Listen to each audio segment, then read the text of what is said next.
Have the Democrats lost the black church? Are there cracks forming in this long-standing alliance? This is our buddy Ryan Burge looking at the latest research. There's been a lot of talk about how Donald Trump has been picking up more and more of the black vote, particularly black male vote, and that the Republican Party is picking up more African-American males in particular.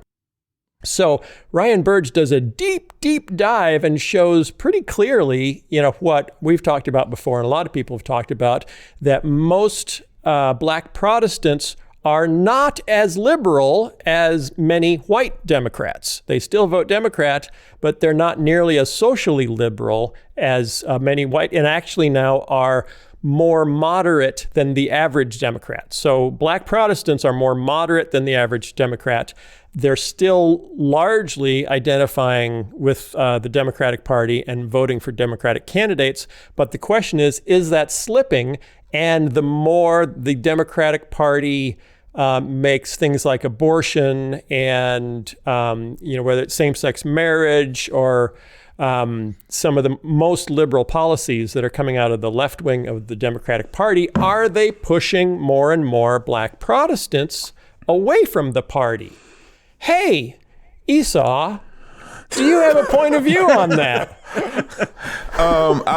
Just so everybody know, in the pre-show, he's not just asking me. I said, hey, I kind of wrote a book about some of this stuff, not the political part of it, but I think there's always been a misperception on what black religiosity actually is. And historically, we've been theologically relatively traditional and politically a little bit more progressive, mostly because we've seen two things that have historically been really important to us. Structural racism is a significant felt experience in the black community, as you can imagine.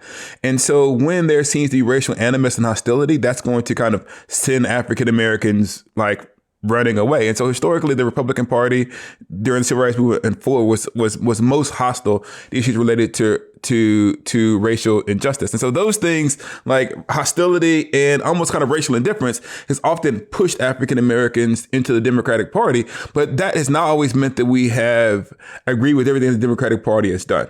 And so there's always been something of a separation between kind of the extremes of the Democratic Party and what normal black religiosity is.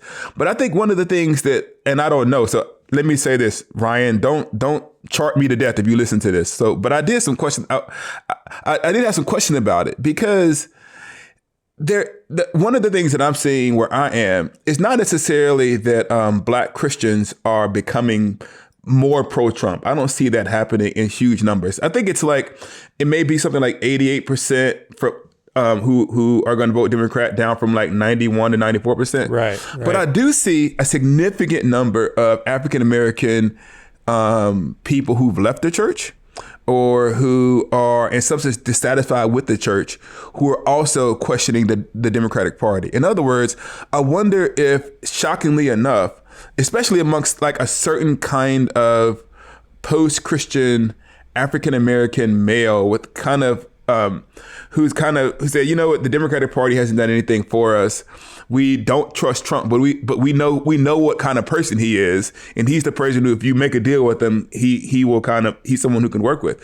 And so I wonder if some of the kind of rise in a certain kind of African American post-Christian male in a kind of certain is somewhat drawn to elements of Trump's kind of hyper masculinity and kind of the strongman part of it.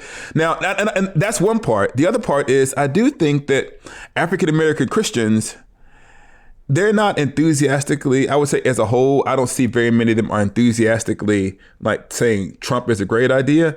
I think there's significant numbers of us who are increasingly uncomfortable with the ways in which the core parts of the campaign that's being run in 2024. And so I think that you probably will see continued criticism, maybe of some of the stuff that Republicans are doing, but I don't think that you're going to see the same full-throated, I don't think you ever saw full-throated. I just think that there's more of there are no easy or good solutions that are gonna are gonna be comfortable for us. Well, do you think? Because I've seen this because I've made some videos about race and spoken out about things on social media, which is always a good way to gauge the temperature of the broader culture.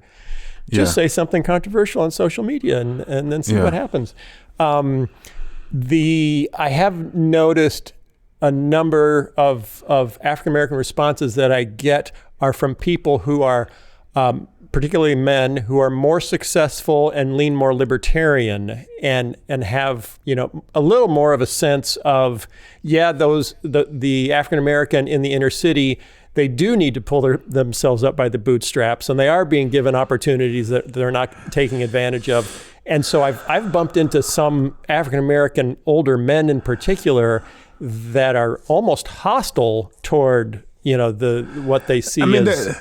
There's always been. I think that one of the things that happens, and this is another example of it, is that people don't really understand the various subcultures and the nuances within the Black religious and political world. Right. I would say I'm trying not to take you deep into it, but this is what I'll say.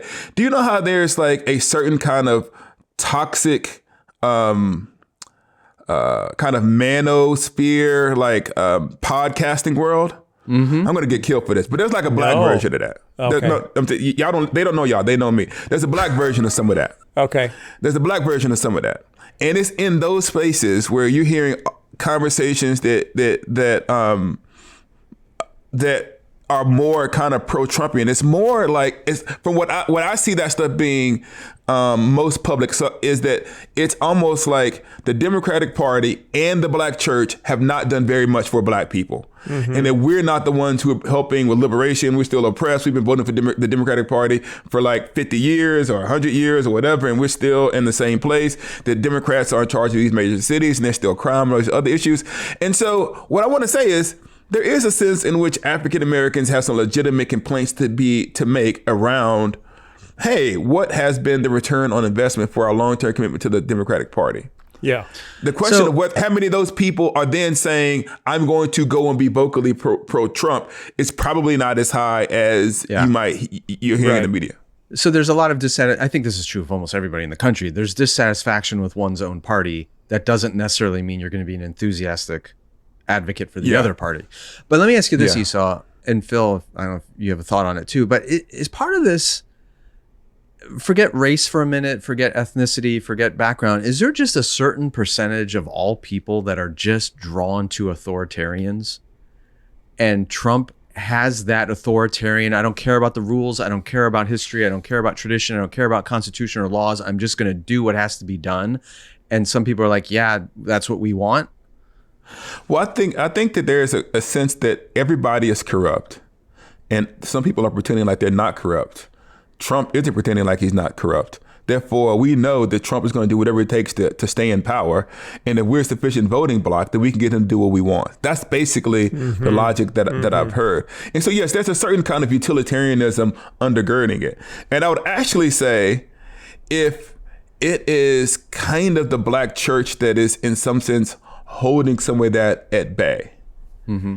Right. In other words, that we're saying, there is an ethics of not just ends, like what we get, but there's an ethics of how we get there. The whole point of the civil rights movement, nonviolent resistance, is we don't just want these political ends. The means by which we get them has to also be ethical. And so this idea that as Christians, we have to be concerned with how we do things and not just what we receive is, in some sense, keeping the moderate elements of Black religiosity in place. Mm-hmm. It's almost like you don't